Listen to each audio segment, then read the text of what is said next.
What the world really needs, and the pandemic has certainly showed us this, is storytelling in order to communicate about science and health, in order to make people feel connected to these ideas, or we're not going to see attitudinal and behavioral changes. An Arts and Humanities approach can combine the data methods with these more cultural studies forms of analysis in order to produce an understanding of the problem in the round. Science is doing a great job, of course, but they don't work with those local specificity. We actually understand those languages and cultures. That's where Arts and Humanities can compensate. If we just follow the biosciences, then what gets left out, what gets obscured is the human side of the toll of this crisis on emotions and affect and social power. Social science is very good at describing the world, but arts and humanities research enables us to explore culture, the nuance of culture, and the biases that exist within cultural outlooks.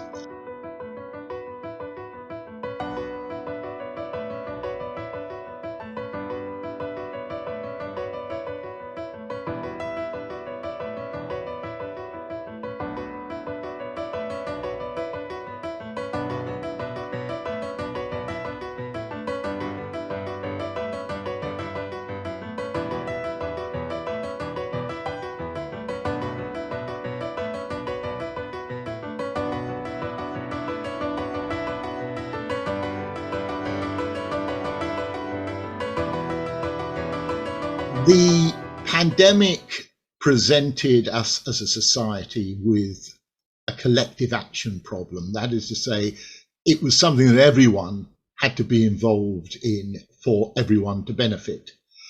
And the question then is, how do you communicate that to everyone? And the assumption behind my project is that there's not a one-size-fits-all solution.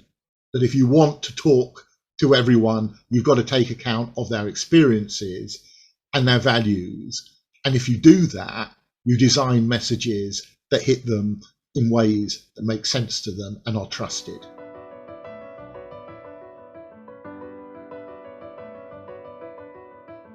And what you do is you carry out surveys. We carried out 10 of them during 2020. And in those surveys, you ask questions and you look at the answers to those questions and you cluster them together. You perform what is called cluster analysis, so that you look at the answers that seem to always fit together. And from those clusters, you establish segments. And we established 6 of them, and we called them individualist risk takers, non-information seeking skeptics, information seeking rule followers, the complacently confident, information seeking critics, and experientially risk averse. And they kind of speak for themselves. What you do is you then start to profile the segments in terms of very specific areas of their behavior. So for example, if individualist risk takers are much more likely to get their information online than from BBC television news, for example, then the targeting channel for them is online.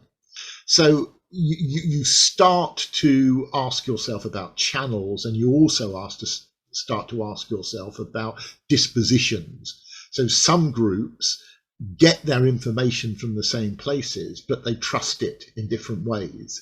And what the segments do is they tell you about where they get their information from, the extent to which they understand it, the extent to which they trust it, and the extent to which they comply with advice given to them. And you put all of those together into a big statistical pot, and you stir it round 6 times, and then you pull out the segments, and you suddenly discover that you've not got one UK population, but you've got 6, and you need to talk to them all in different ways.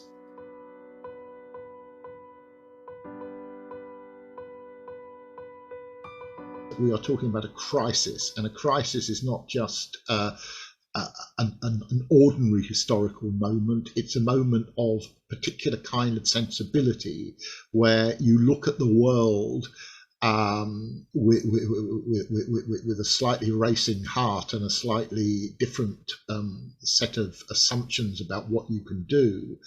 And that requires a degree of sensitivity to more than statistical abstractions. You need to be able to think of humans, and that's what humanities does.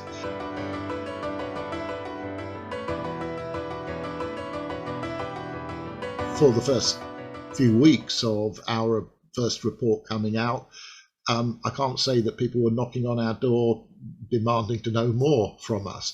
And then we got a call from what was Test and Trace and is now called the UK Health Security Agency. And they've taken this up really seriously and systematically, and with a degree of intellectual commitment that I found impressive. And they have asked us to take this further and asked us to look at health inequalities and message design for the long term, not just for the current pandemic, but perhaps as a template for future pandemics.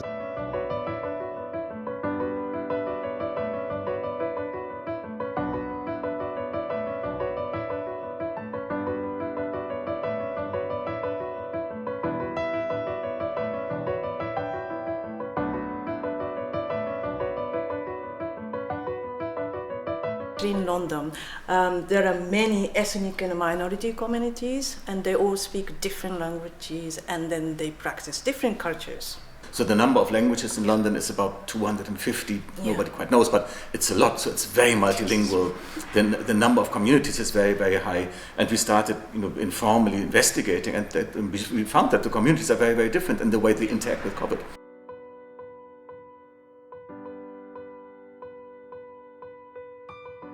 COVID has affected certain communities perhaps more adversely than others. And so we want to really investigate to see, does this have anything to do with the information that is available? They have access to different sources of information, and their different cultures, their different histories, their different beliefs mean that they also interpret this information in different ways. So it's important to look at these diverse groups.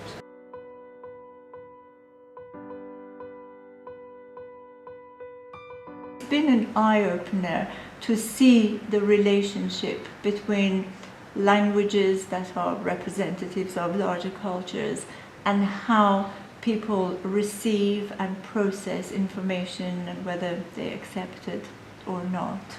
So often people who are longer here, as you would expect, maybe are more attuned to the UK discourse, whereas people who have been here more recently have much stronger links back to the home country and are much more sensitive to the discourses there. Tanzania started denying the existence of COVID. This meant that those here in London became divided. Those who felt connected to the government behaved as though they were in Tanzania and not in London. For example, they would gather informally, they mistrusted the UK government. The disconnect between the two was very apparent. I started to look for information from Japan and then some information from China by a Japanese newspaper. And wait a moment, this is different from British information I've got here. What is all about?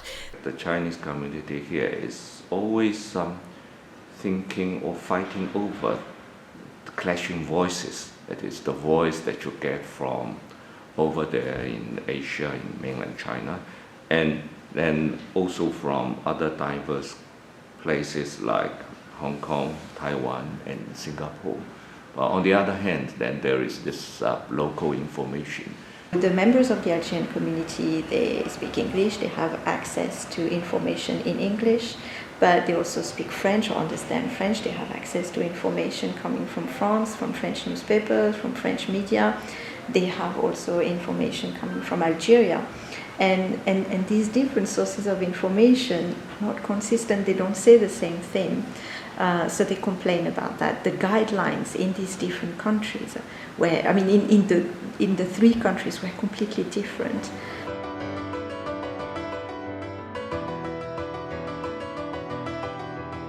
So one of the lessons, I think, was there's a very, very big difference between the Chinese discourse and the Yoruba discourse and the Swahili discourse and the Persian discourse. And for successful health policy, that's a really good lesson to learn, I think, because you have to be much more bespoke and understand these different communities. Yeah. The government has clear responsibilities, I think, and our project has identified that when it comes to mental health and when it comes to the financial support. Many people who live here in the UK have been separated from members of their families abroad and haven't been able to go back home for now, over 2 years. And it's been very difficult for them. It really has had an impact on their mental health. And I think one, in terms of government policy, one interesting finding was that there's lots of emphasis on getting information out to communities. So it's about dissemination. Yeah. But that's in a sense, that's a very hierarchical approach. And what is less maybe prevalent and maybe people are less engaged with is the other way around, to get to the communities and understand what are the discourses about COVID-19, what are the discourses about health and health behavior. Yes. Because that's, I think, part of the long-term lesson as well. I mean, COVID is not over, obviously. And indeed global pandemics may be around the corner as well. So to draw from the COVID experience and see how do communities engage with questions of public health, that's really something I think we can contribute through this project.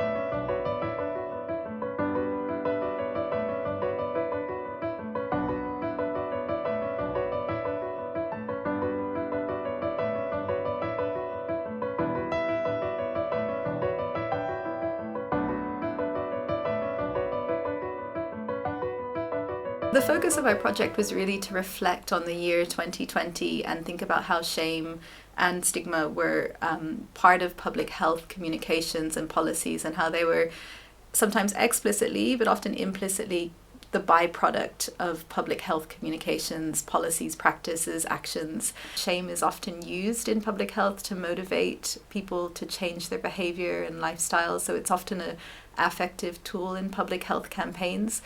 So while stigma was identified by public health bodies as an issue to be addressed, shame, interestingly, wasn't. So the aim of our research was to try and see what impact shame and shaming was having during COVID-19.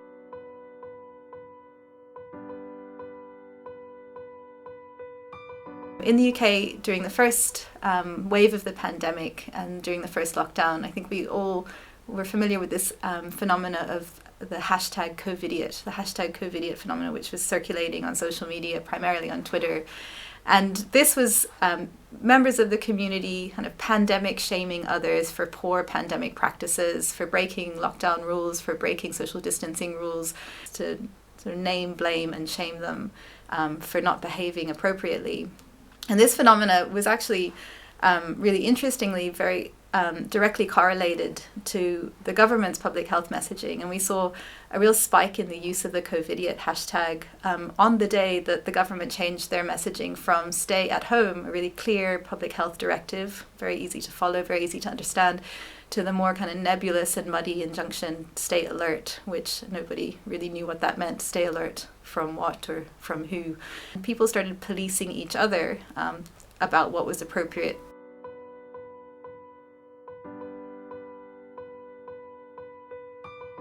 What was more insidious was the shaming messages that were coming from official public health guidance. So public health campaigns such as the Look Into Their Eyes campaign, and that explicit shaming and sometimes implicit shaming in public health messaging is very dangerous.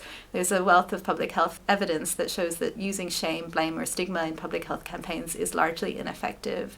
It actually causes more harm than good and should be avoided. So it was quite interesting to see that the government, in the face of all of this evidence, this global public health evidence, was using implicit and explicit shaming in its own messaging.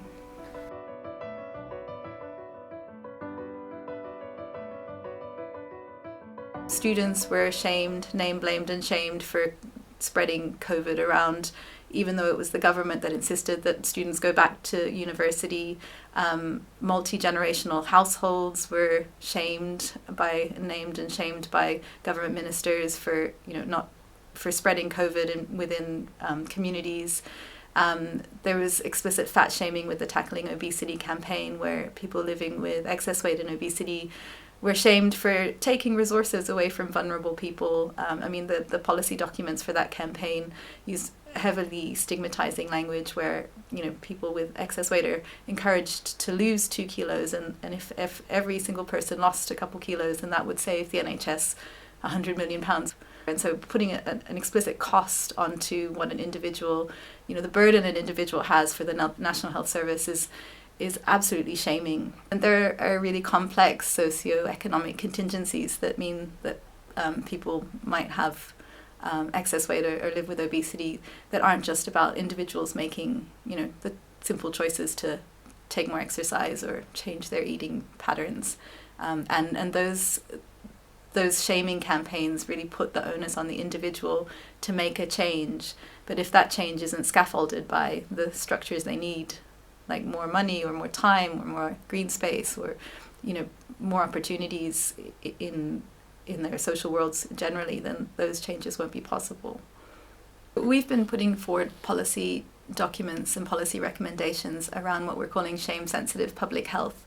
So in imploring public health policy to avoid shame and shaming at all costs, to become shame competent, so recognize what shame is, how it circulates, shame dynamics between individuals, groups, between institutions, recognize how power structures can position certain individuals or groups in particular ways that disadvantage them, marginalize them, stigmatize them, and lead to higher incidences of shame or shame proneness. And shame-sensitive public health would be a really important way to move forward to make public health more humane, more sensitive, more caring for the communities it's supposed to be protecting.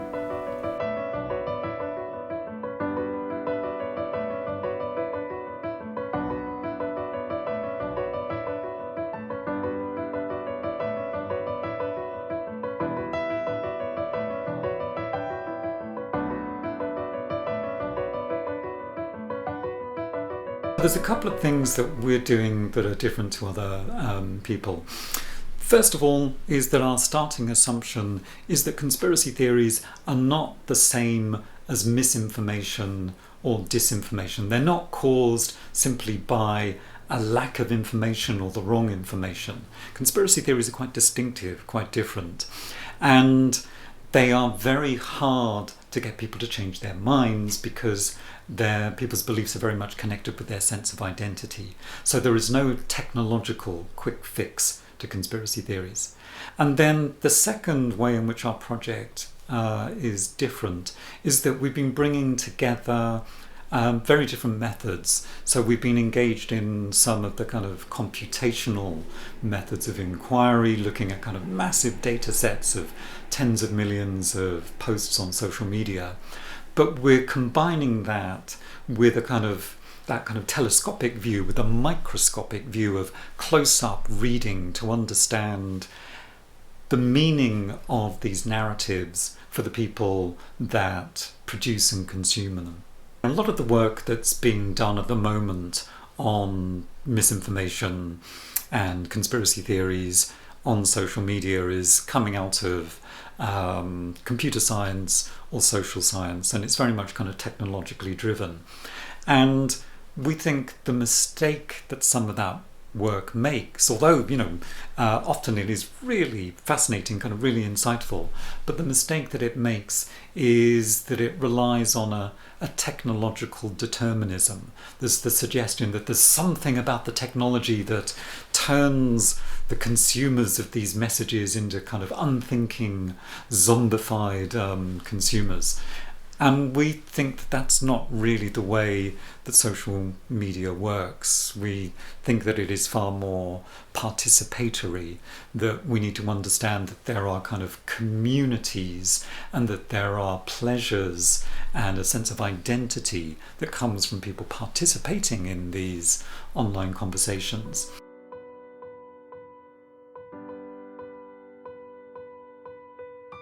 This is the kind of first major global event during the age of social media. Here we have a convergence of very restrictive public measures being taken around the world, radically altering people's daily lives, coupled with the fact that people then are only really able to connect with one another on social media. And that kind of convergence has created a perfect storm in which conspiracy theories have been able to flourish. One of the things that we have focused on in the project is the emergence of conspiracy theories on platforms and in spaces that we wouldn't have previously considered. We did a project on Amazon, looking at Amazon's recommendation algorithm to see how it was actively promoting books and other kind of documentaries, putting forward anti-vax conspiracy theories. And then coupled with that recommendation algorithm, there was a lot of discussion of conspiracy ideas in the reviews. So Amazon has become this alternative site for conspiracy thinking.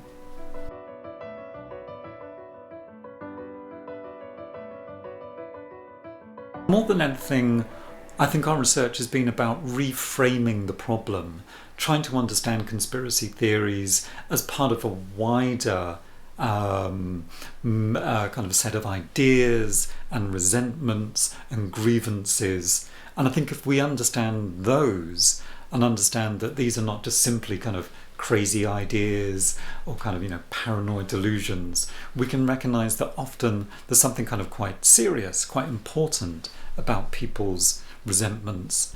And then the second thing is thinking about specific recommendations that follow on from that.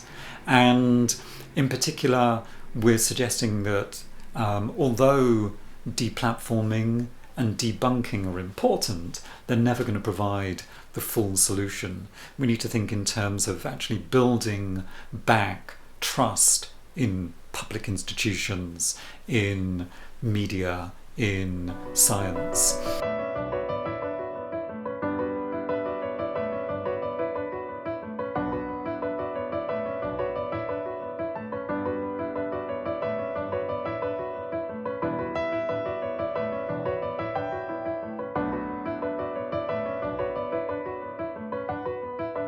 Comics have a few qualities that make them really interesting to look at during the pandemic. One is that they are short and they are quick to produce. So people are responding in the moment. They're sharing their lived experiences as they're happening in virtually real time over the internet. They use something that's called inner worlds, which is how we can show what someone says is not always the same as what they're thinking or feeling inside. One of the things that comics are really good at for science and health communication is called visual metaphor. They're able to take things that are often microscopic, like the virus, and give it a sort of a life, a visual presence. It allowed people to explain how things like mutations and variants emerge by blowing up and coloring and making really visually engaging the actual scientific processes and parts that lead to these kinds of mutations and variants.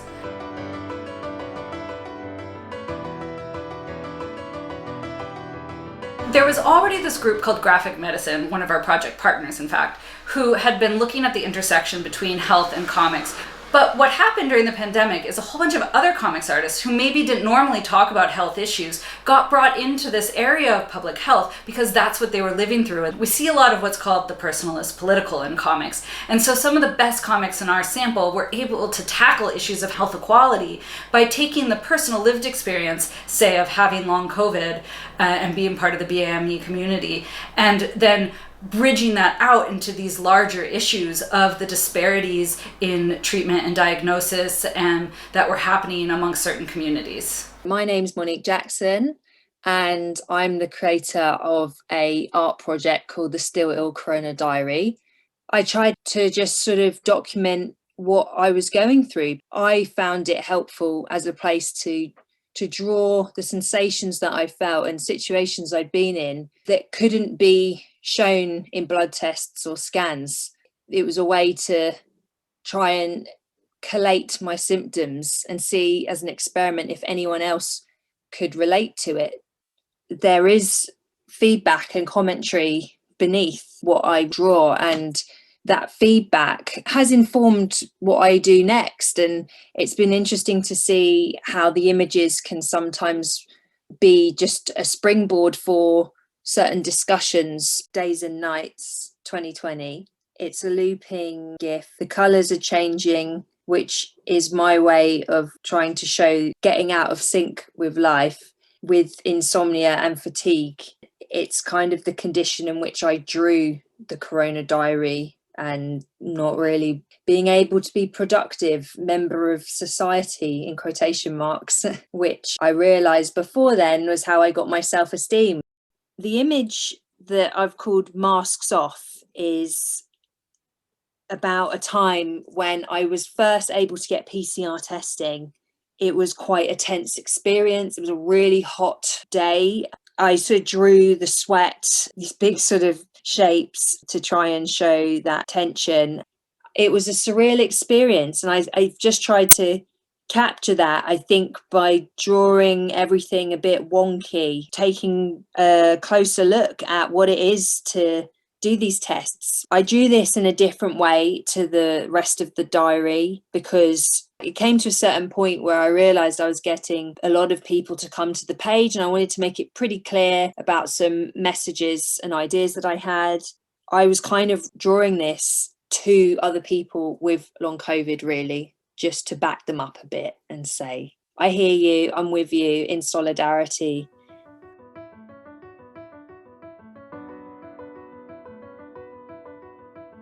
Social media has really gone into the spotlight during the pandemic, mostly for the bad news, which is that we know that social media is very good at spreading misinformation and disinformation. So one key way to tackle misinformation is to create evidence-based stories that people actually want to engage with and read. We can't just dismantle misinformation and disinformation by training people to recognize it. We have to be flooding the information environment with beautiful storytelling. But the other thing that social media has been great at, and a lot of us have experienced this in our own lives, is connectivity, bringing us together. And when we saw comics at their best on social media, they were being used to share resources, to support resilience, to build community between people, and to make people feel a little less alone with what they were struggling with. Some of the things that we would like to see come out of this project have to do with social media in particular. First, what we noticed in this project is that the way that social media platforms currently regulate information about COVID and other times that we have these kinds of big infodemics is that they just suppress all content that isn't from the WHO or a really official authorial source. So what this ends up doing is also suppressing the work by artists and other people who are trying to communicate evidence-based pieces of information. So we need a different system. We need a system that is able to validate or verify the work that's being done by science and health communicators, that has the right references and the right authorial collaborations with health organizations. What we're really hoping to do with this project is to create more environments for evidence-based artists, for art that can be able to engage with science and health communicators in order to be producing creative and emotive and connective storytelling that has the opportunity to change the way that we think and feel and act.